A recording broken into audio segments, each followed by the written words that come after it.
क्या हुआ? कौन हो तुम दोनों? हम मार्को है और ये मेरा छोटा भाई टार्को है। हम लोग वायरस खरीदने को आए। धीरे बोलो, धीरे। हम लोग वायरस खरीदने को आए हैं। ठीक है ठीक है, अंदर आओ। अंदर?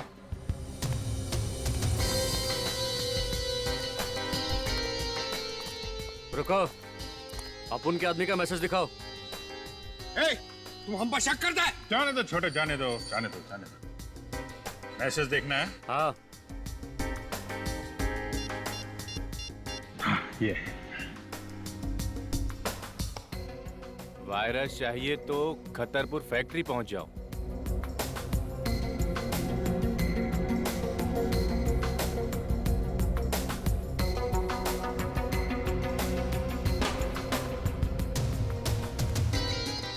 एक मिनट।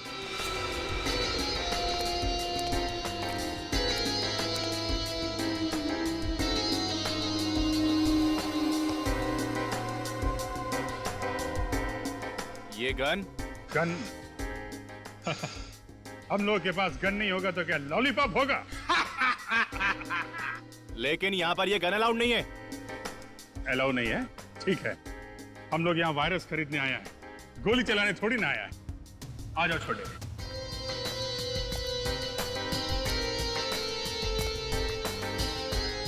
बॉस, ये मार्को और ये इनका छोटा भाई टार्को।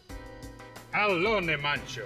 Hello Marco, टार्को।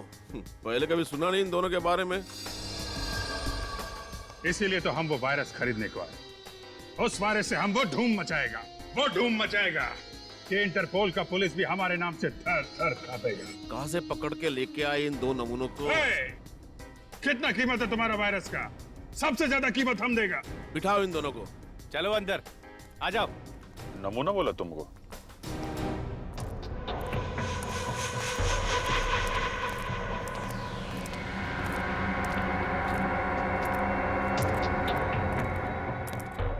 हाँ, तो अब वक्त आया है नीलामी शुरू करने का। हमारे पास यहाँ 3 खरीदार मौजूद है इस वायरस के लिए। देखते हैं ये अनमोल वायरस किसके नसीब में है। एक मिनट, नीलामी से पहले हम वायरस देखना चाहते हैं। ए चुप, जो वायरस खरीदेगा वही उसे देखेगा। कोई बात नहीं है, खरीदार है, उन्हें देखने का पूरा हक है। पप्पू, इन सबको माल दिखा दो।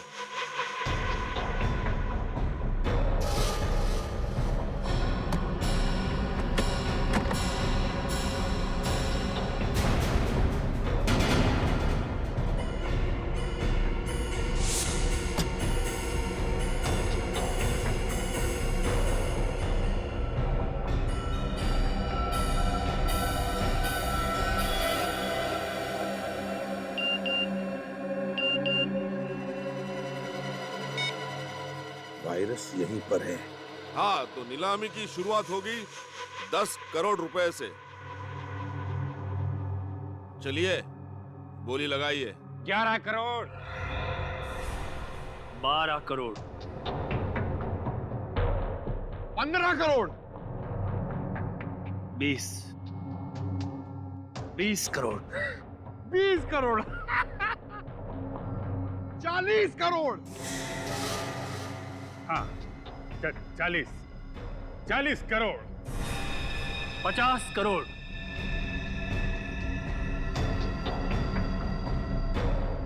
60 करोड़।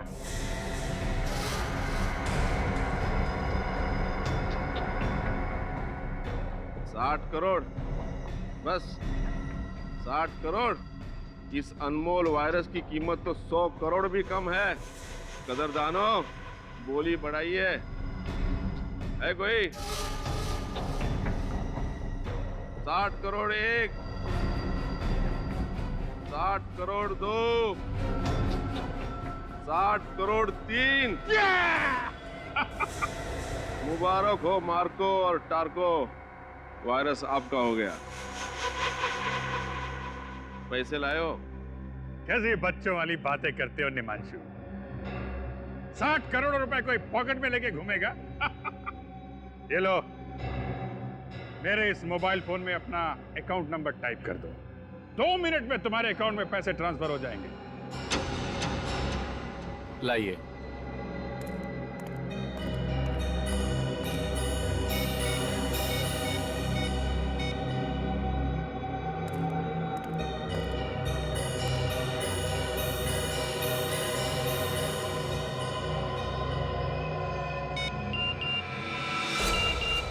Let's go.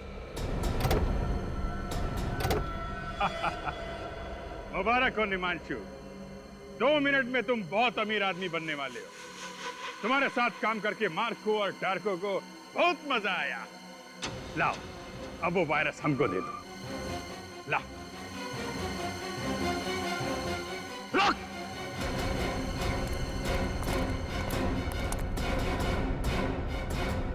वायरस ये लोग नहीं, हम लेकर जाएंगे। गन नीचे कर। ये ठीक नहीं है, गन नीचे करो। ये चीटिंग है। नीलामी हम जीता है। 2 मिनट के अंदर निमांशु के अकाउंट में 60 करोड़ रुपए पहुंचने वाले हैं। अपने आदमी को बोल गन नीचे करे, वरना सारी गोलियां तेरी खोपड़ी में डाल दूंगा। वेरी गुड, वायरस मुझे दो। पप्पू, वायरस दे दे।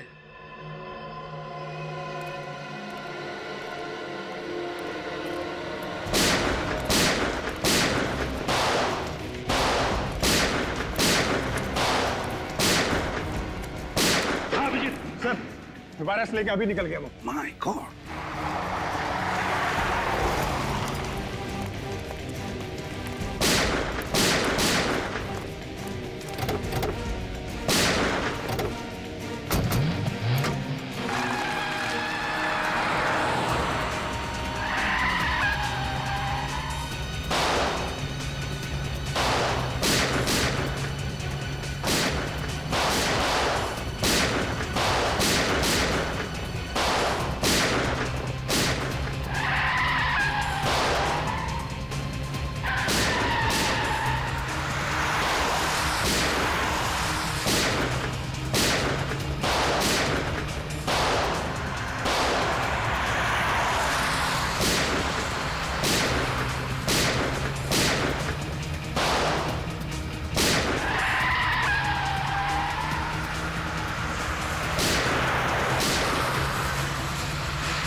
अभिजीत, इसका मुंह खुलवाते हैं, लेकिन पहले डॉक्टर के पास ले चलते हैं। चल चल चल। मुझे सच में नहीं पता था, वो लोग वायरस चुरा के खा लेके गए। ऐसे नहीं मानेगा सर, लातों के भूत बातों से नहीं मानते। अब आप लोग मेरा यकीन क्यों नहीं करते साहब कि झूठ बोल के क्या मिलेगा साहब? एक आतंकवादी पर यकीन करें, एक देशद्रोही पर यकीन करें। साहब मैं देशद्रोही नहीं हूँ साहब, मैं तो पिछले हफ्ते इस गिरोह से जुड़ा हूँ साहब। अगर मुझे पहले पता होता साहब ये लोग देश को इतना बड़ा नुकसान पहुंचाने वाले हैं, तो मैं कभी इन लोगों का साथ नहीं देता साहब, कभी नहीं। फिर किसने कहा तुम्हें इस गैंग में शामिल होने के लिए? साहब पैसों के खातिर मैं इन लोगों के साथ जुड़ गया था साहब। अच्छा, तो पहले मालूम नहीं था कि ये लोग वायरस चुराने वाले? हाँ? नहीं साहब, ये लोग मुझे कुछ बताते नहीं थे साहब। मुझे तो आज सुबह तक ये भी नहीं पता था कि हम लोग वायरस चुराने के लिए एक बार फिर से हमला करने वाले साहब। फिर से? हाँ साहब। पहले कब किया था हमला? कौन? साहब इससे पहले जो सरकारी बिल्डिंग पे हमला हुआ था, वो हमला भी हम ही लोगों ने किया था साहब। सरकारी बिल्डिंग पर हमला किया था, हाँ? और कहते हो कि तुम देशद्रोही नहीं हो? नाम क्या है तुम्हारे बॉस का? है कौन वो? सब दामोदर नाम है उसका साहब। दामोदर? पूर्वी, हमारे क्रिमिनल रिकॉर्ड चेक करो। देखो क्या पता चलता है इस दामोदर के बारे में। सर। कब से प्लानिंग चल रही थी तुम्हारी इस हमले की? प्लानिंग तो तभी से चालू थी सर, जब से निमांशु के गिरोह वाले वायरस हमारी नाक के नीचे से निकाल के ले गए थे साहब। इस बात की जानकारी दामोदर उसके कुछ खास आदमियों को ही होती थी साहब। इसके अलावा मुझे कुछ नहीं पता था। कुछ नहीं पता सुन के हमारे कान सड़ गए। हाँ, ये वायरस कहाँ है बता दे, वरना तेरा क्या हशर करेगा कानून ये हम भी नहीं जानते, समझा? सर, दामोदर नाम का कोई भी मुजरिम हमारे क्रिमिनल रिकॉर्ड्स में नहीं है। सर, ये आदमी हमसे अभी भी झूठ बोल रहा है। इसने अपने बॉस का असली नाम अब तक नहीं बताया। अब मुझे तो उसका नाम दामोदर ही बताया गया था साहब। हो सकता है उसका नाम कुछ और हो साहब। उसकी शक्ल तो देखी होगी तुमने? हाँ साहब, देखिए साहब। तो फिर उसका स्केच बनवाओ, समझे? और अड्डा बताओ।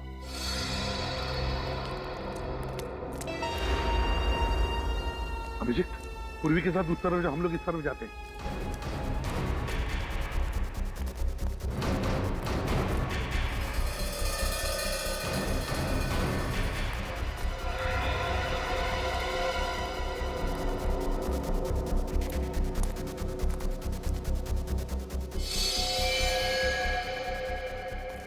सर, सर कुछ भी नहीं मिला, खाली पड़ा हूं।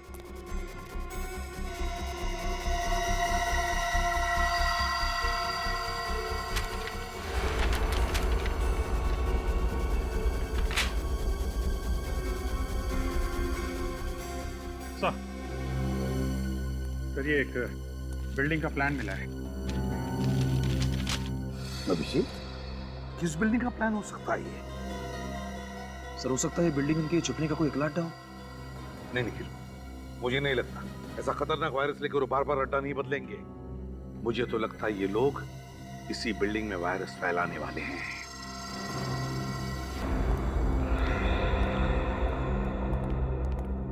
विनीत, पता चला किस बिल्डिंग का नक्शा है? नहीं सर, अभी तक नहीं। शहर की सारी कमर्शियल बिल्डिंग्स के नक्शे मैं चेक कर रहा हूँ सर। और हमारे पास वक्त बहुत कम है। कहीं ऐसा ना हो कि हम इसी नक्शे में उलझे रहे और वहां पर अटैक हो जाए वायरस का। सर, उस सत्या ने जिस दामोदर का स्केच बनवाया था वो दामोदर नहीं, उसका नाम अंशुमन है। अंशुमन कोई पुराना पापी है क्या? नहीं सर, अंशुमन कोई मुजरिम नहीं है, बल्कि एक आर्मी ऑफिसर था। What? Army officer? Army officer? क्या याद आया, 2008 में अंशुमन नाम के एक ऑफिसर को दुश्मन देश ने पकड़ा था और उसे मार भी डाला था। तो जरूर ये वही अंशुमन है, वही अंशुमन है ये। सर, मगर ये कैसे हो सकता है? एक मरा हुआ आर्मी ऑफिसर ये काम कैसे कर सकता है सर? सर, शायद ये दामोदर अंशुमन के भेष में ये सब कर रहा है, अंशुमन का चेहरा लगाकर। नहीं निखिल, ये दामोदर तो लोगों के सामने आने के लिए तैयार ही नहीं, किसी ने भी उसे देखा नहीं, तो फिर वो अंशुमन के भेष में क्यों आएगा?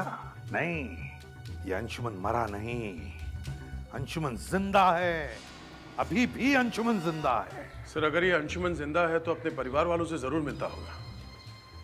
पूर्वी, इसकी फैमिली का रिकॉर्ड चेक करो। सर, एक आर्मी ऑफिसर क्यों अपने देश के साथ गद्दारी करेगा? क्योंकि शायद उसके दिल में आज भी इस बात का गुस्सा है कि जब दुश्मन देश ने उसे पकड़ा तो हमारा देश और देशवासियों ने उसे बचाने के लिए कुछ नहीं किया। पर सर, ये बात तो सच नहीं है। सरकार तो पूरी कोशिश करती है उन्हें बचाने के लिए। हाँ पूर्वी, ये बात तो हमें भी पता है, लेकिन शायद उसे लगा होगा कि हमारे देश ने उसे बचाने की पूरी कोशिश नहीं की और इसलिए वो बागी बन गया। सर, हाँ, तो ये नक्शा होटल फ्री एशिया के नक्शे से मैच हो गया सर।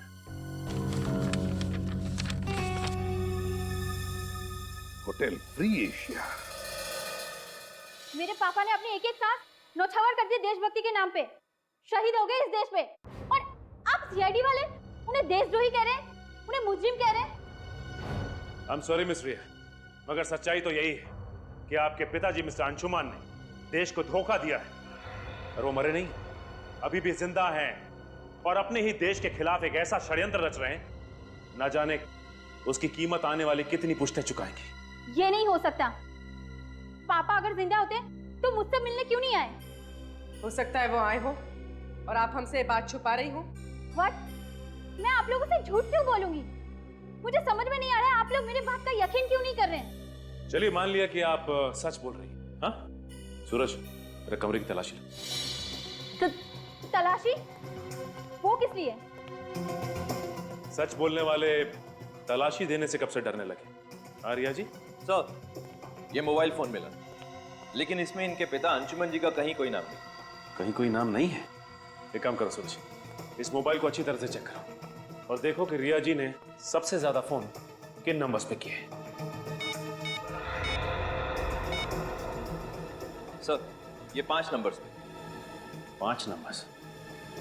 पता करते हैं कि इनमें से कौन सा नंबर वायरस की नीलामी वाली जगह पर था।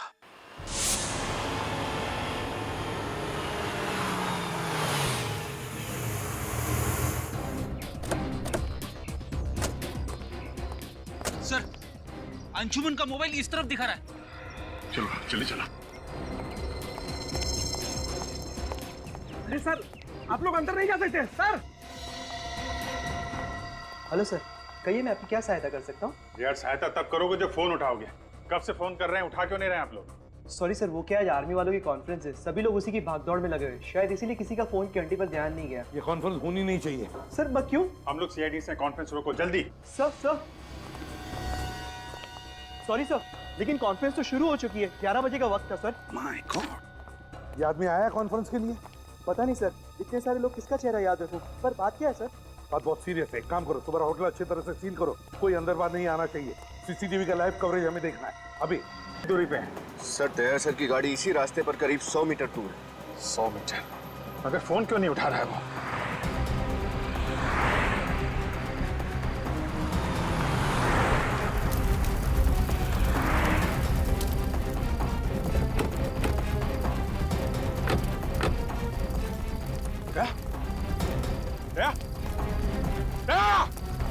माय गॉड, निखिल निखिल, क्या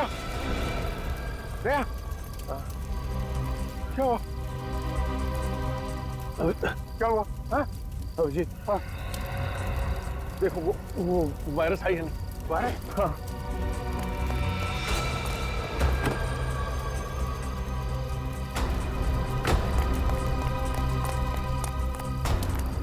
सर वायरस नहीं है। क्या? वायरस नहीं है? सर, रिया, रिया!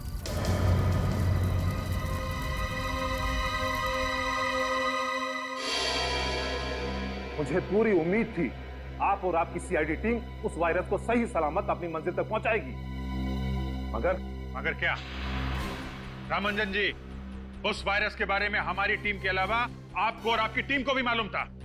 क्या मतलब? मतलब ये कि आपकी टीम में से कोई गद्दार है जिसने उन लोगों को खबर कर दी हमारे खुफिया प्लान के बारे में। आप लोगों ने लास्ट मिनट में अपना प्लान बदल लिया था।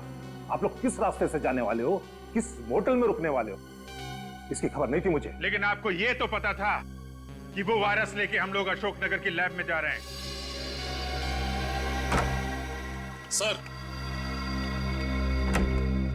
इस रघु से बहुत पूछा, लेकिन इसकी सुई एक ही जगह पर आकर अटक गई। इसने ये सारा काम सिर्फ पैसों के लिए किया, लेकिन वो पैसे दिए किसने ये इसे नहीं पता। देख रघु, अभी तो तू चल के आया है, अगर सच सच नहीं बताया ना तो पैरों पे खड़ा भी नहीं हो पाएगा, समझा? साहब मैं सच बोल रहा हूँ साहब, मुझे इस काम के लिए 1 करोड़ रुपए मिलने वाले थे साहब, बस और कुछ नहीं मालूम साहब, सच्ची में। 1 करोड़? कौन है ये जो तुम्हें 1 करोड़ देने वाला था? साहब मैंने बस आवाज सुनी थी साहब, मुझे कॉल आया था साहब प्राइवेट नंबर से। उन्होंने मेरे घर के पीछे गोदाउन पे 5 लाख रुपए एडवांस भी डाले थे साहब। अब और कुछ नहीं मालूम साहब, सच बोल रहा हूँ साहब। ये जो भी कोई है ना जो तुम्हें 1 करोड़ रुपए देने वाला है, वो हमारे हाथों नहीं बचेगा, नहीं बचेगा वो हमारे हाथों।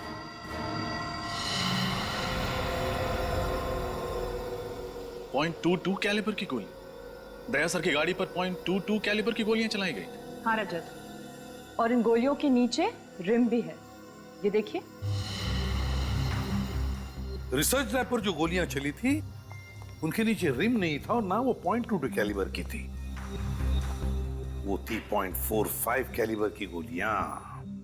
और सर इस हमले में ना तो ऑटोमेटिक गन्स का इस्तेमाल किया गया था और ना ही ज्यादा कैलिबर की गोलियों का। वही तो रजत, वही तो। इसका एक ही मतलब है कि वायरस पाने के लिए सिर्फ एक ग्रुप नहीं, और भी एक ग्रुप है। एक वो ग्रुप जिसने रिसर्च लैब पर हमला किया था और दूसरा ग्रुप जिसने दया पर गोलियां चलाई थी। सर इसका मतलब अब हमें सिर्फ एक नहीं, दो ग्रुप्स को ढूंढना है। हाँ, लेकिन सबसे पहले ये पता करना पड़ेगा कि जिस ग्रुप के पास वायरस है वो लोग कौन है। एक सुराग है बॉस, एक सुराग है जिससे आप लोग उन तक पहुंच सकते हैं। तो यार जल्दी बताना सारुण के। बताता हूं। आइए।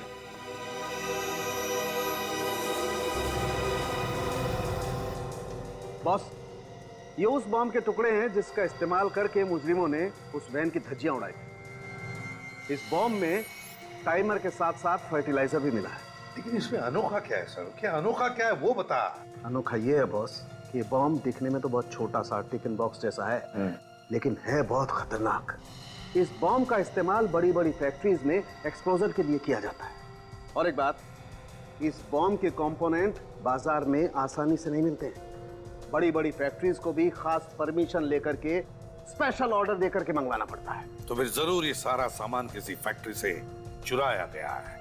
पता लगाना पड़ेगा ऐसी कितनी फैक्ट्रीज और इंडस्ट्रीज हैं जहां पर ऐसा सामान इस्तेमाल होता है। सर,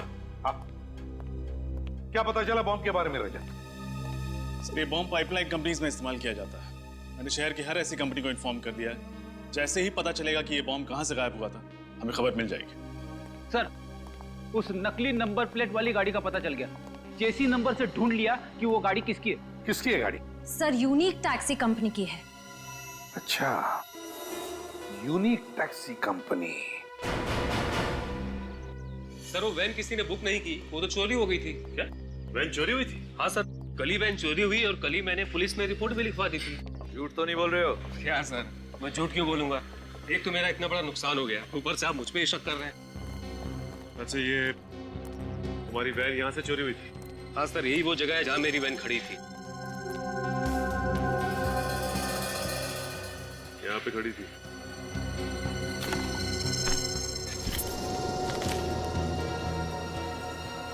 सूरज, कर क्या रहा तुम?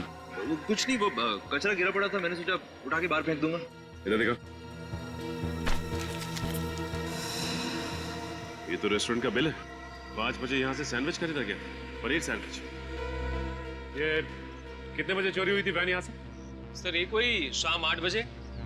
शाम 8 बजे वैन चोरी हुई और 5 बजे कैफे किमानी से सैंडविच खरीदा गया और उसके बाद वैन चोरी हुई। Cafe Kimani.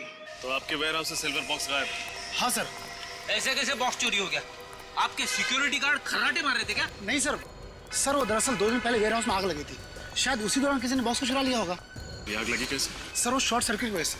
उसके बाद हमने मेन बोर्ड को चेंज कर दूसरी जगह शिफ्ट कर दिया था। तो जहाँ ये मेन बोर्ड पहले था वो जगह दिखाइए। आइए सर। सर ये रहा बोर्ड।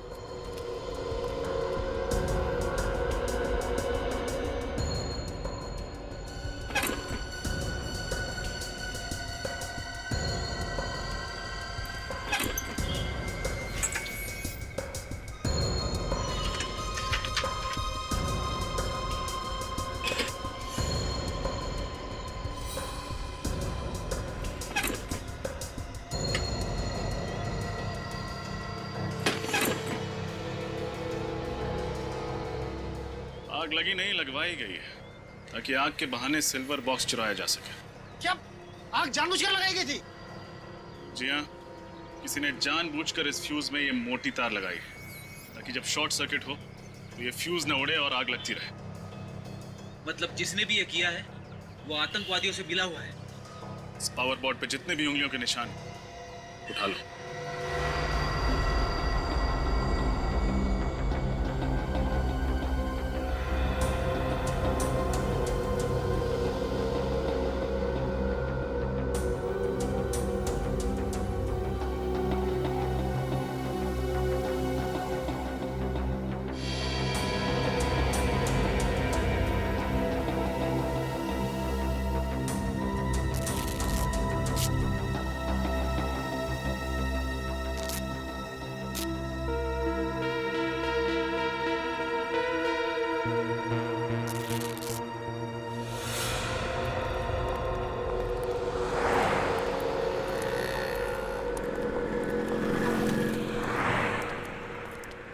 क्या लेंगे सर?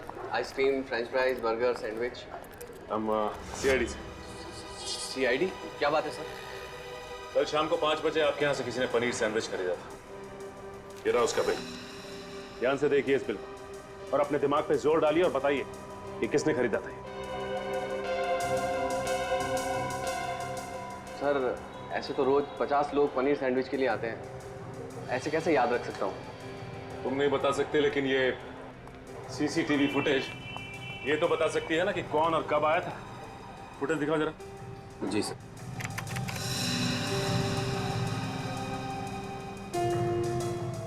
नहीं, ये 5 बजे का फुटेज दिखाओ।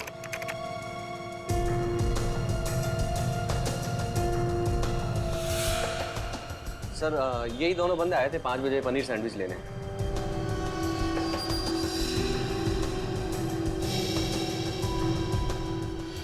सर ऐसा लग रहा है कि एक आदमी ने दाढ़ी लगाई हुई है और ये दूसरे ने टोपी और चश्मा लगा रखा है। ओह, तो ये दोनों के दोनों वेश बदल कर यहाँ पे आए थे। ये फुटेज चाहिए हमें।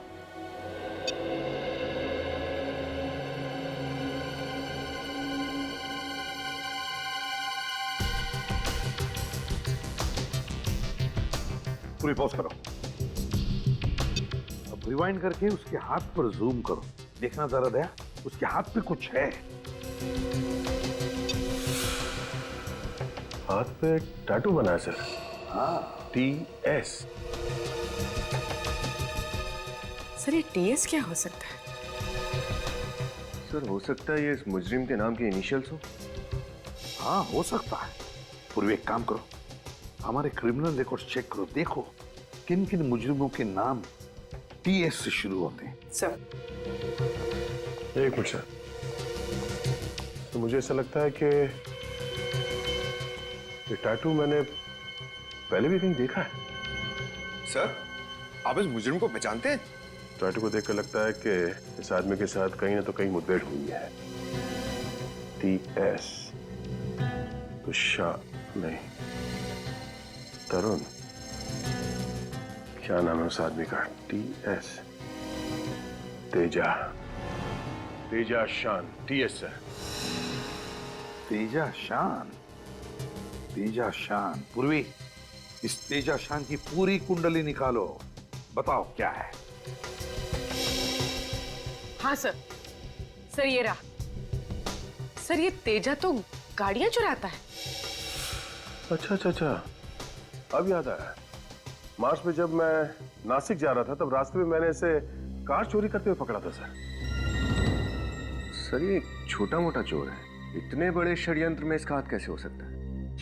विनीत है, जिस तरह से इस खेल में रघु का इस्तेमाल किया गया उसी तरह अब तेजा का भी इस्तेमाल हो रहा है। इस खेल में बहुत से छोटे मोटे प्यादे हैं और हमें चाहिए वो जो इन प्यादों को घुमा रहा है। सर, हाँ सर, उस पाइपलाइन कंपनी के इलेक्ट्रिसिटी बोर्ड में जो उंगलियों के निशान मिले थे उसकी रिपोर्ट आ गई है। किसके उंगलियों के निशान है? सर वो किसी निमांशु नाम के आदमी की है। निमांशु? सर कहीं ये वही निमांशु तो नहीं जो किडनैपिंग, ड्रग्स और स्मगलिंग करता है? हाँ, और आतंकवादियों को एंथ्रैक्स और हथियार भी बेचता है। क्या ये वायरस उसी ने चुराया है, इस निमांशु ने। और अब जाकर के वो वायरस उन लोगों को बेचेगा जो लोग हमारे देश के खिलाफ साजिश रच रहे हैं। इससे पहले कि वो कुछ करे, पता लगाओ ये चूहा किस बिल में जाकर छुपा है।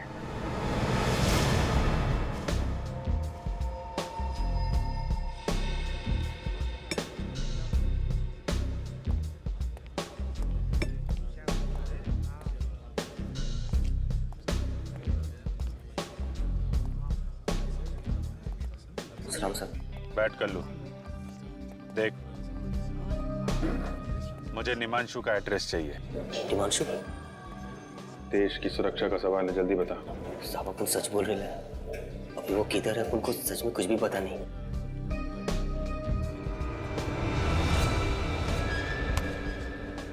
देख, हमें अच्छी तरह से मालूम है तू निमांशु के लिए काम करता था, इसलिए सब कुछ सच सच बता दे, वरना CID के हाथों एक खून हो जाएगा। अंकल लो साहब, घोड़ा तो साइड रखो साहब। चल बता, निमांशु का फोन नंबर, एड्रेस, जो कुछ मालूम है बता। जी बोल रहे हो साहब, आप उनको कुछ नहीं पता। और साहब उनके पास एक फोटो है साहब, शायद वो आपके काम आ जाए। ऐसी फोटो दिखाता हूँ साहब, ये देखो ना साहब।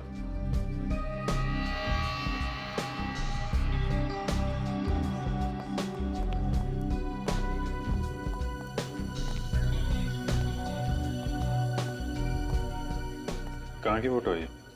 साहब उनको लगता है ना, शायद ये निमांशु भाई के नए अड्डे का है। वो अपना एक दोस्त है मुन्ना, उसी ने भेजे था। साहब बोल रहा था ना कि अभी इधर करोड़ों का डीलिंग होने वाला है। अभी निमांशु भाई बहुत बड़ा हाथ मारने वाला है। सर इसका मतलब उस वायरस की बिक्री इसी जगह पे होने वाली है। अरे तो अपने उस मुन्ना से पूछना कहाँ का एड्रेस है ये। साहब वो तो बाहर गाँव गया है, ना तो उसका कोई फोन नंबर है ना कोई एड्रेस। सच ही बोल रहे हो साहब। ये बंगलो जो है समंदर के आसपास का ही लगता है। यहाँ पे ये कार भी खड़ी है। XYP 5051। पता लगाओ ये कार किसके नाम पे रजिस्टर्ड है। इस कार से ही पता चलेगा इस बंगलो के बारे में।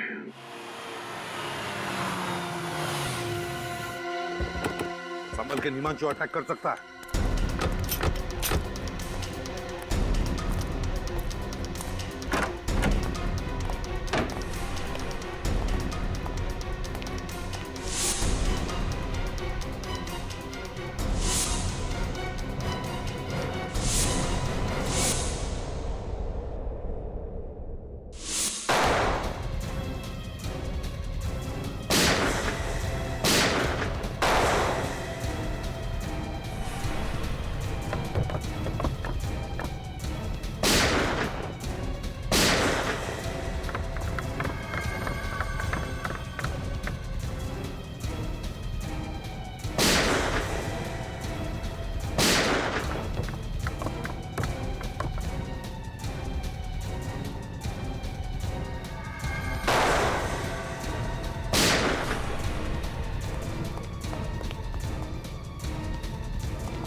पूरा घर खाली है, लगता है बाकी लोग भाग गए। हाँ अभिजीत, जरूर है निमांशु वायरस लेकर भागा है। काम करो तुम दोनों, चेक करो इनकी जेबें, देखो कोई फोन नंबर या एड्रेस वगैरह मिलता है क्या। यार ये कल्लू कह रहा था निमांशु वायरस का बहुत बड़ा सौदा करने वाला है। अभिजीत जो कुछ भी हो, लेकिन इससे पहले कि ये वायरस हमारे देश के दुश्मनों के हाथों पड़ जाए, इस निमांशु को हमें पकड़ना ही होगा। सर, हाँ सर, इसके पास ही मोबाइल मिला।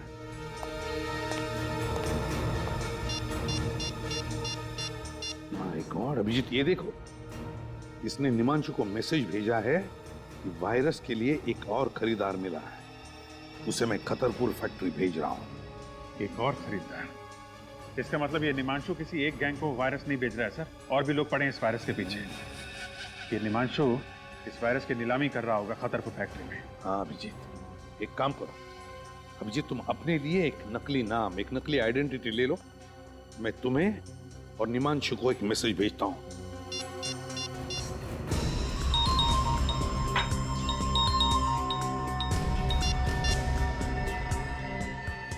तो और बंदों को खतरपुर फैक्ट्री भेज रहा हूं।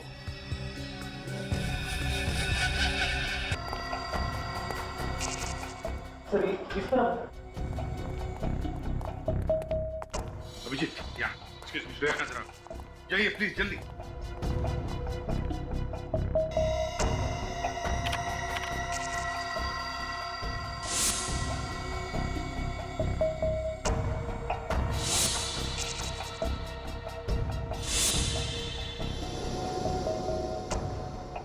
ध्यान से देखना, अच्छी तरह से। श्रेया, कोई दिखा तुम्हें? नहीं सर, ना ही अंशुमन दिखा और ना ही उसके गैंग का कोई आदमी। यहाँ पे तो मॉनिटर्स लगे हुए, इसका मतलब होटल में जो कुछ भी हो रहा है अंशुमान को सब कुछ पता है। सर हो सकता है वो लोग कॉन्फ्रेंस हॉल के अंदर ही हो जहाँ वो फंक्शन चल रहा है। नहीं, कॉन्फ्रेंस हॉल के बाहर मिलिट्री वालों की बहुत टाइट सिक्योरिटी है, वहां से अंदर घुसने की गलती नहीं करेंगे ये लोग। सर इसका मतलब वो लोग वायरस कहीं और से भी छोड़ सकते हैं। बिल्कुल श्रेया, बिल्कुल। वायरस है, वायरस कोई बॉम्ब या गोली नहीं। एक बार ये वायरस हवा में फैल जाए ना तो पता नहीं कितने लोगों की जानें चली जाएंगी। सर ये हवा में वायरस डालने का सबसे आसान तरीका ये एयर सर्कुलेशन के जरिए। हाँ, air circulation. Shreya, air circulation room का सीसीटीवी दिखाओ। ये दो लोग उसी एरिया की तरफ जा रहे हैं, स्टाफ वाले लगते हैं। नहीं नहीं, ये अंशुमान का आदमी है सर। वायरस की नीलामी के वक्त इसे मैंने वहां पे देखा था। अभी इन्हें रोकना होगा।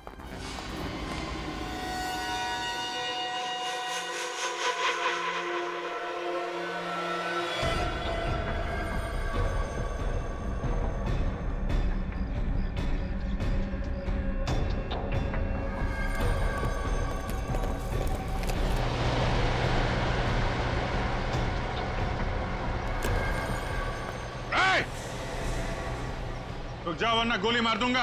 अगर हमें मौत से डर लगता तो वायरस फैलाने जैसा काम हमें नहीं दिया जाता ऑफिसर।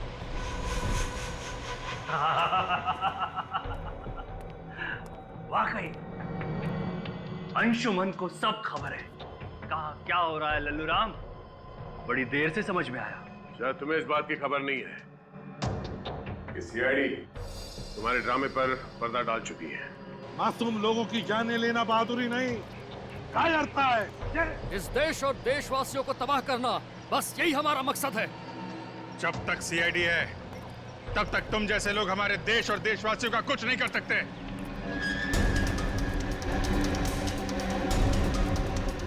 गोली चलाने की जरूरत नहीं है, ये खुलते ही तुम सबके सब मारे जाओगे। ये लोग गणतंत्र दिवस का तोहफा एसीपी प्रद्युमन की तरफ से।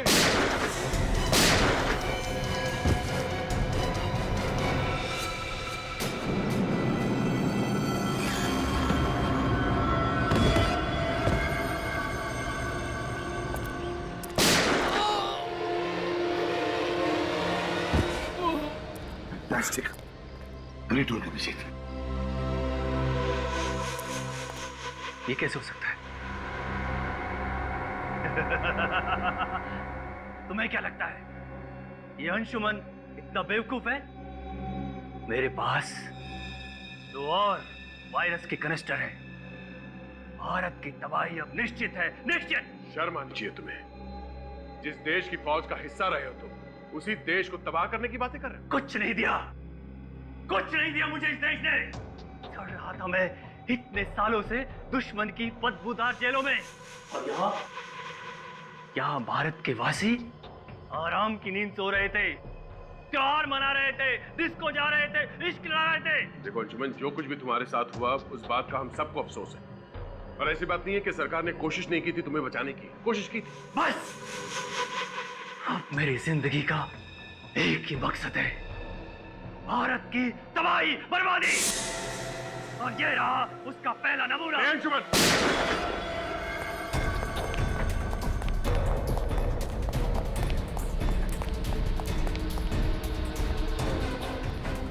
इसे देखो अभिजीत, यह अंशुमन बहादुर सिपाही आज पीठ दिखाकर भाग रहा है।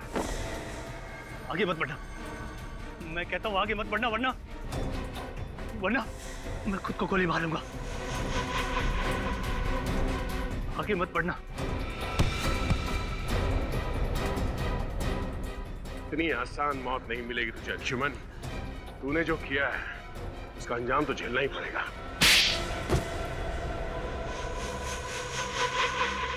मुझे दुख तो इस बात का था कि जिस देश के लिए मैं 8 साल तक लड़ता रहा, उस देश ने मुझे वापस लाने की कोई कोशिश नहीं की। कोशिश की थी, मगर दुश्मन देश के हिसाब से तुम मर चुके थे। और मिस्टर अंशुमान, तुम्हारे साथ 8 सैनिक पकड़े गए थे, फिर ऐसा कैसे हुआ कि सिर्फ तुम ही जिंदा बचे? क्योंकि आतंकवादियों से मिल गया था ये, आतंकवादियों से देश को बेचने निकला था। अगर देश का रक्षक ही भक्षक बनेगा तो दुश्मनों की क्या जरूरत है? लेकिन जब तक हम हैं, जब तक ये सीआईडी है, ऐसा नहीं होगा, कभी नहीं होगा। जय हिंद। जय हिंद।